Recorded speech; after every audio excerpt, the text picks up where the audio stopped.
స్వామి గారు అసలు అయ్యప్ప స్వామి మాల తీసుకోవాలి అని అంటే నియమాలు కొన్ని ఉంటాయి కదా, అంటే మాలధారణం నియమాల తోరణం కదా, అంటే ఎటువంటి నియమాలు ఉంటాయి? ఆ ప్రత్యేకించి మనం మతాన్ని కొలవాలి, మనం దేవుళ్ళని కొలవాలి, వేరే మతం జోలికి వెళ్ళొద్దు అనేటువంటి నియమాలు ఏమన్నా ఉంటాయా? అయ్యప్ప స్వామి మాల వేసుకున్నప్పుడు మనము 2 సార్లు స్నానం చేసి ఏదైనా శివం కానీ ఏదైనా ఎదురొచ్చినా కూడా మనం మళ్ళీ స్నానం చేయాలి.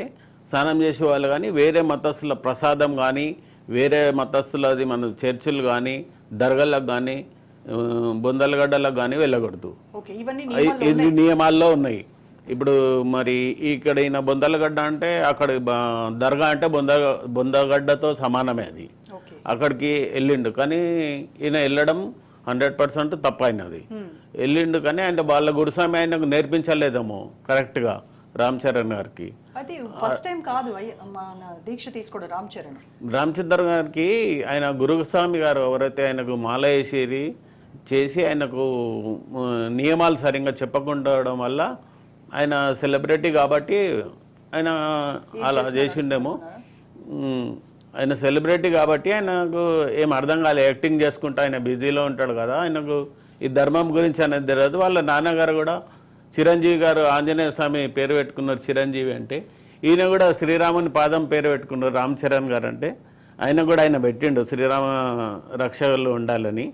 ఈయనకేమో ఏం తెలియదు, వాళ్ళ నాన్న పాపులేషన్ తోటి ఈయన డెవలప్ అయ్యి. ఈ రామ్ చరణ్ లాంటి వాళ్ళు చాలామంది ఉన్నారు, వాళ్ళు హీరోలు కాకుండా ఈయన హీరోలు అయినరు. ఆ చిరంజీవి గారి ఫ్యాన్సే ఈయనకు ఫ్యాన్స్ అయినరు. కానీ దర్గాకు వెళ్ళడం మాత్రం కరెక్ట్ కాదు.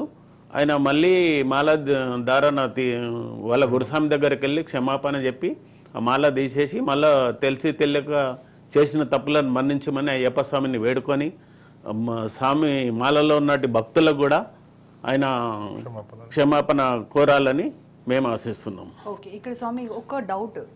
ఇప్పుడు అయ్యప్ప మహత్యము ఇదంతా స్టోరీ ఉంటుంది కదా మనకి పురాణాల్లో, దానిలో వావర స్వామి అని ఉంటారు. ఆయన ఎవరు? ఆయన గురించి పూర్తి. వామర స్వామి అంటే ఆయన ఒక దొంగ, అక్కడ అందరిని దోసుకునేవాడు. ఆయన ముస్లిం మతస్థుడు అని వాళ్ళు అంటే రీసెంట్లీ ఇది అయ్యప్పకి ఆయనకు సంబంధమే లేదు. వావర స్వామికి అయ్యప్పకు సంబంధం లేదు. అవి స్టోరీలు చేసిరు అక్కడ ప్రభుత్వం వాళ్ళు అట్లా దానికి కల్పించి. నేను గత 35 సంవత్సరాల కింద పోయినప్పుడు ఆడ మజీద్ అనేది ఏం లేకుండే, మామూలుగా ఒక సంపులాగా ఒకటి ఉండే. అక్కడ టెంకాయలు కొట్టి మన కలెక్షన్ కోసం వాళ్ళు ఉండి పెట్టుకొని కలెక్షన్ చేసుకొని పెద్ద మజీద్ కట్టేశారు. అయ్యప్ప స్వామి మాత్రం ఎట్లా ఉన్నాడు అట్లనే ఉన్నాడు ఆ టెంపుల్ అక్కడ ఎరిమెల్లిలో ఎక్కడైతే ఉంటాడు కదా వావర స్వామి. వాళ్ళు ఏమన్నారంటే, మా గురుస్వాములు ఏమన్నారు, నేను బ్రహ్మశ్రీ వేణుమాధవ్ గారు మా గురుస్వామి, నేను 40 సంవత్సరాల నుంచి మాల వేసుకుంటాను. ఆయన ఏం చెప్పాడంటే, ఈయనకు ఒక సెక్యూరిటీ గార్డ్గా మా స్వాములు ఇక్కడి నుంచి వెళ్తారు, అరణ్యం ఉంది కాబట్టి అడవిలో వెళ్తారు కాబట్టి ఇక్కడ ఉండమని చెప్పిన ఆయన వాళ్ళ స్టోరీ అని చెప్పారు. కానీ ఆయనకు మాత్రం సంబంధం లేదు. ఇది పరశురాముడు నిర్మించినటువంటి 18వ బడి, అది లక్షల సంవత్సరాల పూర్వం. వీళ్ళు 2000 సంవత్సరాల కింది మహమ్మద్ వీళ్ళు వచ్చిన వాళ్ళు. వీళ్ళకు మన మతానికి మన ధర్మానికి వీళ్ళకేం సంబంధం లేని విషయం. ఓకే, అయితే ఇదే పురాణంలో వావర్ స్వామిని దర్శించుకున్న తర్వాతనే నా కొండకి రావాలి అని అయ్యప్ప స్వామి చెప్పినట్టుగా ఉందా? అది లిఖితం. అది ఎవరెవరో వాళ్ళు ఇష్టం వచ్చినట్టు 5 రకాలు రాసుకుంటారు వాళ్ళు, కానీ అది మాత్రం కాదు. అది ఆయనకు అసలు ఆడ మజీదే లేదు.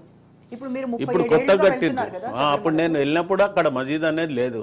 ఒక సంపులాగా ఒకటి చిన్నది ఉండే, టెంకాయలు కొట్టి ఆడ ఉండి పెట్టుకొని డబ్బులు కలెక్షన్ చేసేవారు. ఒక ఫ్లాగ్ పెట్టి, వాళ్ళది గ్రీన్ ఫ్లాగ్ పెట్టి ఆ డబ్బులు కలెక్షన్ చేసుకోవడానికే పెట్టినారు అంతే.